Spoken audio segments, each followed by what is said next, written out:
सुधाचं शिक्षण पूर्ण झालं आणि तिला चांगली नोकरी लागली. तेवढ्यात घरच्यांनी एक स्थळ पाहिलं. मुलगा परदेशात नोकरी करणारा होता. UK मध्ये राहून चांगलं कमावत होता. दोघांची पसंती कळल्यानंतर साखरपुड्याची तारीख निश्चित करण्यात आली. भव्य मोठा समारंभ करण्यात आला. सूरजने सुधाच्या भावी पतीने सुधासाठी एक डायमंड रिंग आणली होती. ती खूप महागडी होती. सुधा ते बघून हरवून गेली. समारंभ छान पार पडला. दुसऱ्या दिवशी सूरज UK साठी रवाना होणार होता. सुधाने हसत सासरच्यांना निरोप दिला.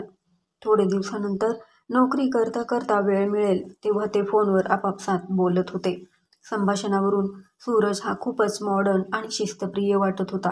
त्याला भारतीय संस्कृती विशेष आवडत नाही हे सुधाला लक्षात आले होते. फॉरेनमधले राहणे, खाणे पिणे, वावरणे हेच त्याला आवडत होते. आता साखरपुडा होऊन 6 महिने पालटले होते. सूरजचा वाढदिवस जवळ आला होता. त्यानिमित्ताने आदल्या दिवशी त्याचे आई बाबा त्याला भेटण्यासाठी तिकडे जाणार होते. वाढदिवस सेलिब्रेट करण्यासाठी ते तिकडे जाणार होते. त्यांनी आपल्या होणाऱ्या भावी सुनेला याविषयी सांगितले. तिलाही आपल्याबरोबर येण्याविषयी विचारले असता ती प्रथम बावरून गेली. तिने आपल्या आईवडिलांना विचारले. आईवडिलांनी प्रथम नकार दिला, पण नंतर परवानगी दिली. फक्त 2 दिवसाचा प्रश्न आहे. तिचं मन नाराज होऊ नये म्हणून त्यांनी तिला परवानगी दिली. विमानात प्रवास करण्याची सुधाची ही पहिलीच वेळ होती. प्रथम ती थोडी घाबरली होती. तिने सीट चेअरला आपले हात घट्ट धरून ठेवले होते. हळूहळू तिची भीती कमी झाली. तिला छान वाटू लागले. खिडकीबाहेर पाहताना तिला खूपच सुंदर वाटत होतं. तो प्रवास तिला कसा संपला हे कळलंही नाही. त्यांची कार आता एका मोठ्या इमारतीसमोर थांबली होती. तेवढ्यात सूटबूट घातलेला एक माणूस त्यांच्या जवळ आला.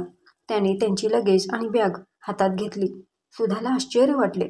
तो सूरजचा नोकर होता, पण त्याचे कपडे अगदी टिपटॉप आणि व्यवस्थित होते. रस्त्यावरून जाताना सुधाचं लक्ष सगळीकडे जात होतं. उंच उंच झाडे, स्वच्छ रस्ते, एकही हॉर्न नाही आणि सगळं खूप शांत. अखेर ते एका मोठ्या गेटजवळ आले. गेट आपोआप उघडलं आणि समोर दिसलं एक सुंदर आलिशान व्हाईट बंगल्यांसारखं घर. सुधा क्षणभर थांबलीच. घरात पाय ठेवल्यावर तिच्या डोळ्यात आनंदाची चमक होती. मोकळा मोठा हॉल, पायाखालच्या गालीचा एकदम मऊ जणू वाफेसारखा. भिंतीवर सुंदर फ्रेम्स आणि लाईट्स. एका बाजूला मोठं चमकणारं किचन इलेक्ट्रॉनिक उपकरणांनी भरलेलं होतं.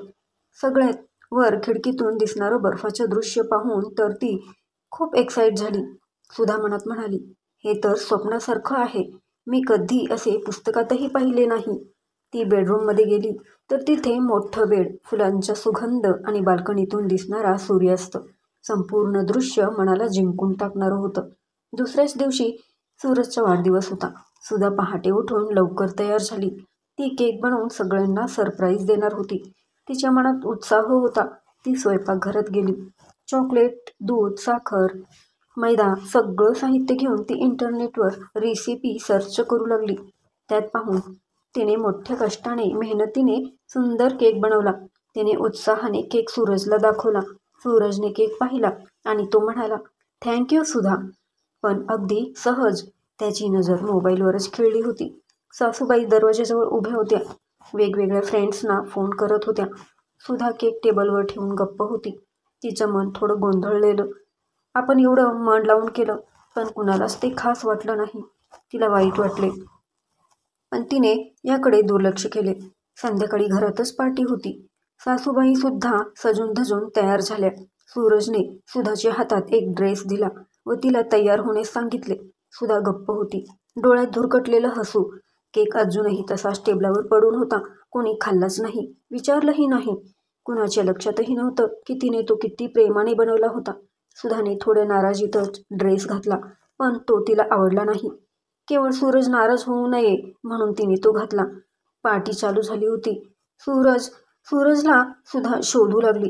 तो 2 परदेशी मुलींमध्ये एकदम खुलून नाचत होता. हातात बिअरचा ग्लास आणि चेहऱ्यावर बेफिकीर हसू. बराच वेळ ती त्याच्याकडे पाहत उभी होती, पण त्याला याचं काहीही नव्हतं. सुधा एक पाऊल मागे झाली. सूरजचा एक मित्र निकेश तिला न्याहाळत होता. तो तिच्या जवळ आला. तो तिच्याकडे अश्लील नजरेने पाहत होता. तो तिच्या कानात कुजबुजला, यू आर सो स्पायसी, आणि डान्स करण्यासाठी आग्रह करू लागला. तिने नकार दिला, पण तो फोर्स करू लागला. हात धरून जवळ ओढू लागला. आता मात्र सुधाचं रक्त सळसळलं. तिने त्याच्या कानाखाली वाजवली आणि बाहेर निघून गेली. थोड्या वेळाने सूरज सुधापाशी आला. तुला काय गरज होती माझ्या मित्रांसोबत तसे वागण्याची? हे ऐकून सुधाच्या डोळ्यात पाणी आले. सूरज, तो माझ्याशी असभ्य वागत होता. हे बघ, तुला एवढं सिरियस घ्यायची गरज नाही. हे एवढं तर चालतंच. सूरज अगदी थंडपणे म्हणाला. सूरजचे हे बोलणे ऐकून सुधा शॉक झाली. ती थोडा वेळ गप्पच झाली. सूरजबरोबर लग्न करून आपण कधीही सुखी होणार नाही असे तिला वाटू लागले. तिने बराच वेळ विचार केला. सूरज जवळ जाऊन सुधा ठामपणे म्हणाली, माझ्या सन्मानाची ज्याला किंमत नाही तो माझा जोडीदार कधीच होऊ शकत नाही. दुसऱ्याच दिवशी तिने आपलं तिकीट काढलं आणि वापस आपल्या मायदेशी परतली. घरी आल्यावर तिने आईबाबांना सर्व काही सांगितले. आईबाबा हे ऐकून संतापले. आता त्यांनाही समजले होते की दुरूनच डोंगर साजरे, वास्तव काहीतरी वेगळेच असते. त्यांनीही मुलाकडच्यांना लग्नाला आपला नकार असल्याचे कळवले. काही दिवसानंतर सुधाला एक चांगले स्थळ आले. मुलगा सुशील आणि सुसंस्कृत होता. त्याला सुधा पाहता क्षणीच आवडली. दोघांचे विचारही जुळत होते. दोघांनी एकमेकांना समजून मग लग्न करण्याचा निर्णय घेतला. आता सुधाला आपला खरा जोडीदार मिळाला होता.